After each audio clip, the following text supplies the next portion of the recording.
my DIY seed starting station is all ready to go. We can get the season started. So tell you what, let me tell you about it. I'll tell you about the lights, how I add the heat for germinating the seeds, why it's got this silver around it, and what I made it out of. Seed sowing you can do anywhere. So, as long as I'm wrapped up warm, I can get that done in the greenhouse. But I can't grow my little pepper seeds in the greenhouse because it's just far too cold. And they're going to need heat and lights, as I mentioned. So what I'm going to do is set up my own grow station. Now, same as last year, if you guys saw the video last year, I set it up in here. Now, it's Kate's office. So, I've got to behave myself, need to keep it tidy in here and make sure it doesn't look in an absolute shambles. Because, she doesn't want a really dodgy grow station in the back of her team's meeting calls.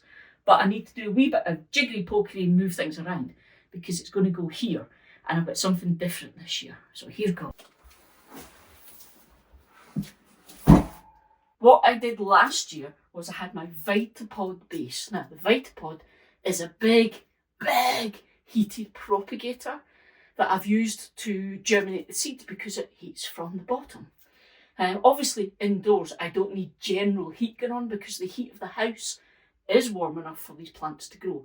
It's just that heat from the bottom on the soil to germinate the seeds. Thing is though, the Vitapod base is enormous. It's quite cumbersome and it just didn't look great in here and I felt bad because it's Kate's office. It was a bunch of strung together bamboo poles and things to hold it all up. So what I've done is I've nipped out to IKEA and I've bought one of their shelving units for their kitchen larder type ideas and I'm going to make my own grow station using that. Now you can buy grow tents or the shelving units, you can buy all that stuff. But since I already have a heat mat and grow lights, it's a bit of a waste. I just need the shelves. So 30 quid or 35 quid. And because I'm lovely, I haven't gone with silver. I've gone, if I can get this out to show you, with this grey-green colour because that matches Kate's office. Because, happy wife. Now the thing I have to say here, this is solid. This is really, really solid. So this is going to be brilliant. Because when I was deciding on this, there are two factors that I always think about when I do any of these kind of garden build type ideas. Number one, I don't have space to keep this stuff up all year round. I need it to be able to flatten down, go back in a box to go into storage. It's just life, it's the way it is. But if I'm going to spend money on stuff, it needs to last. I'm not going for something super cheap that's only going to do me 1, maybe 2 seasons. I want something that is going to properly last. So that is why I went with this. £35 in IKEA, and I've got 3 shelves quite wide that I think is going to fit perfectly here. And as we all know, easy enough to put together. Like I say, I've got my own grow mat and my own lights, so that's how I'll rig this up. I can't believe how solid this is. So it is the Omar, or I'm not sure how it's pronounced, shelving unit. And I've gone for it's almost a metre, 3. So almost a metre and then 3 high. You get lots of options. And that was the thing. It meant I could get something that knew would fit our space.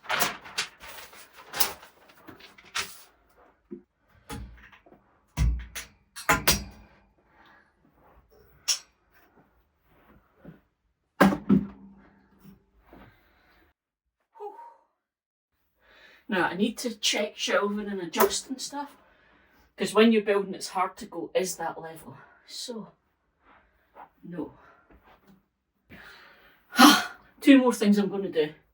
I'm going to put the heat mat and the lights in so that I can see how it all sits, and I've got 2, in fact I've got 3 different types of lights, so I'll do it with them all just to show you.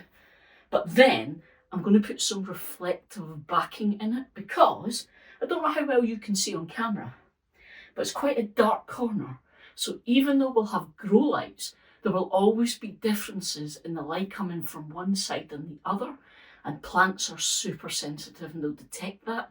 So they will lean towards where the light is strongest. So I'm going to try and even that up the best I can by adding at least a back and this corner with some reflective material. And I'll show you that when it's done. So I have to go get the lights and the grow mat.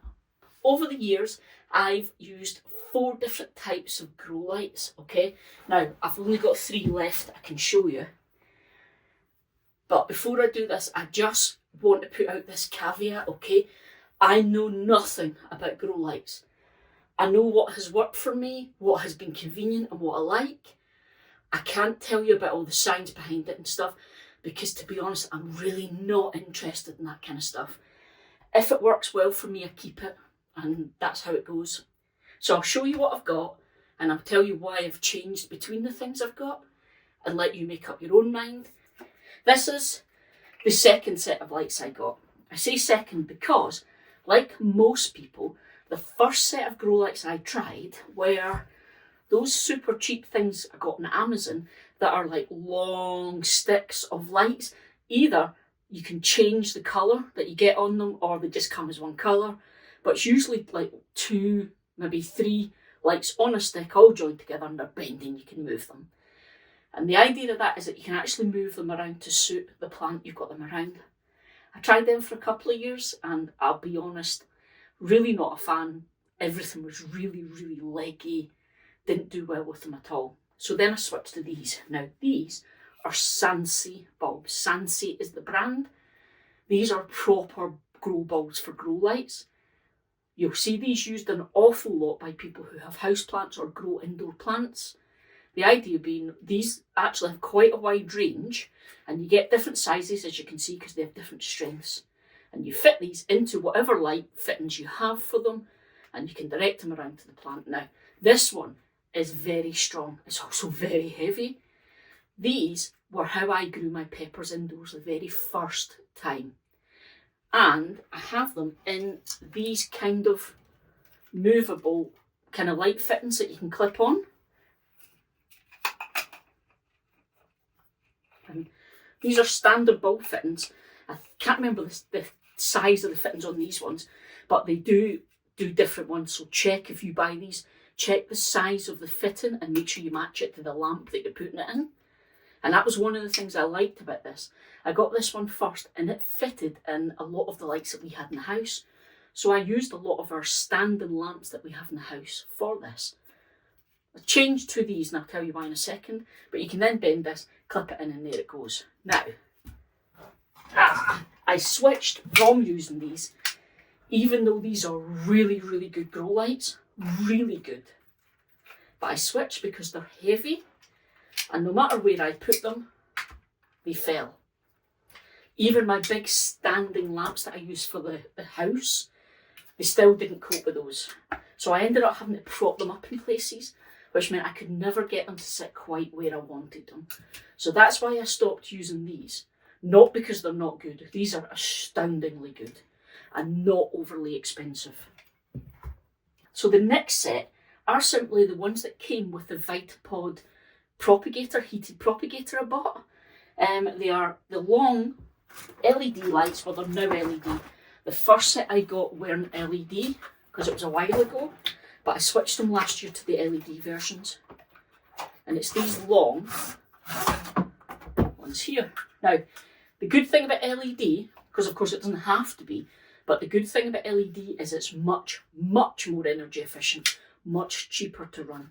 Okay, and I've got 2 of these, and you can see these are perfect for this type of grow station because you can hang them to whatever height you need.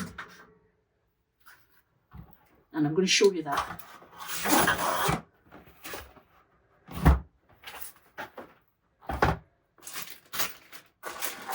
So I bought these for doing the hanging.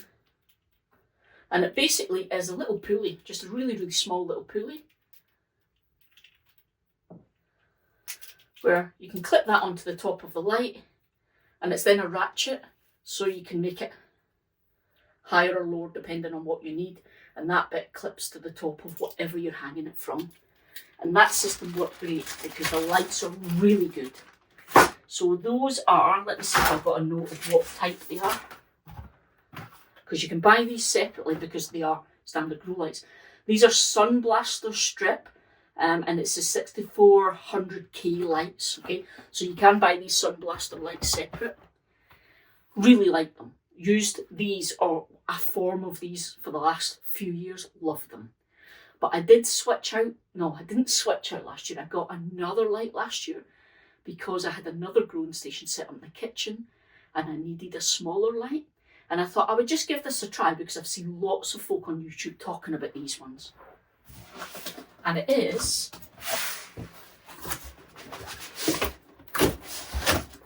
Spider Farmer. It's a very, very different looking light. So this is it here. And again, it's designed so that you hang it. And it's got these little silver wires here for hanging. This is it here. Now, you can see it's a very, very different looking light. Again, it's LED. This one is controllable, so I can dim it, brighten it, depending on how close it is to the plant, how much light I need. These are quite expensive, I have to be honest. I've only used it for one season, but I love it, I have to say. Yes, it's more expensive, but wow, the size, the controllability of the light, all of that was just fantastic. So I probably over time be replacing all my light systems with the Spider Farmer stuff because it is just outstanding. So yeah, so that's my grow lights. Okay, heat mats. Here we go. Super simple heat mat. You'll see it's all curled up. I'm trying to get it to go flat. The reason it's curled up is because I keep it wrapped up in a roll throughout the year and then I uncurl it when I need it. And what happens is the cold makes it go rigid, so I'm just switch it on, let it warm up and it will flatten out. Okay, now what I want to show you is, in fact I'll turn this down. Okay, I use a thermostat with my heat mat. And this is the simple one that you get. It's the same brand as a heat mat, they're both Rootit. And you plug your heat mat into this bit, you plug this bit into the power, and it's got a little thermostat probe here that you can put into your compost, your potty mix, whatever you're using. And then you can use this to say I want it to be a set temperature, say 20 degrees, and it monitors it and it will switch the heat mat off when it's the right temperature. But if it gets cold, it will switch it on again. So it just keeps it nice and stable. Now obviously you don't need a thermostat. This is the next level of doing this kind of thing. The reason I have it is because it is possible to fry your little seedlings. If you forget to switch the heat mat off, it can actually get too hot for the little seedlings and the roots in that soil, and it can kill them, or at the very least, it can stunt them and cause problems. So this lets me make it nice and controlled. It also means when I'm growing things that need it to be quite hot, things like maybe you grow, I don't know, hot chilies. I can say I want this to be quite hot and I can put the temperature way up. Or I might be growing something like, say, onions, but like a cooler temperature. So this way I can actually control the temperature based on what I'm growing. So that's what this is. And like I say, it works simply by plugging your heat mat in to the thermostat, and then I can hang this up somewhere I can see it, and this probe gets put into the compost. That's simple. The very last thing to do with plugging it all in and controlling it, again, it's not necessary. So you can come in and you can switch things on and off as suits. So you can have your lights running for, say, 14 hours, and you can have it sort of your timings done so that you come in the morning, switch them on, switch them off when you go to bed at night, that kind of thing. Just because I'm lazy, I have it automated. And I use these smart plugs, and I can set these to come on at set times and go off at set times. And that way I can have different lights coming on and off without me having to remember to come in and switch them on or off. Don't need it, but I find it's quite handy. You see me use these in the greenhouse as well. So.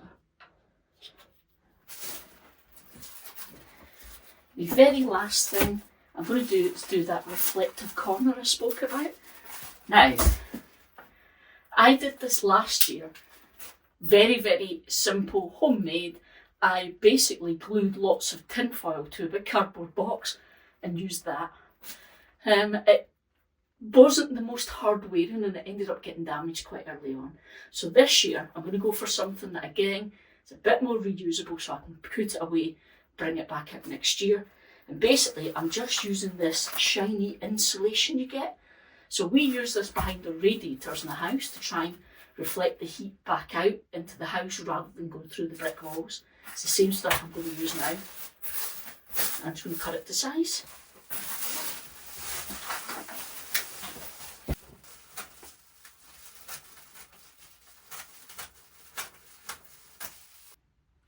So all that's left to do now is to get my little pepper seeds sown and in there. Let season 2025 begin properly. Before you jump in though, it might be worth you knowing a little bit about all the seed starting bits and pieces you'll see all of us using on YouTube, so you can work out what you actually need versus what's a nice to have, or even what might not be as glamorous as it looks on video. So what I've done is I've put this video together here to show you guys all of my kit. See you next time, folks.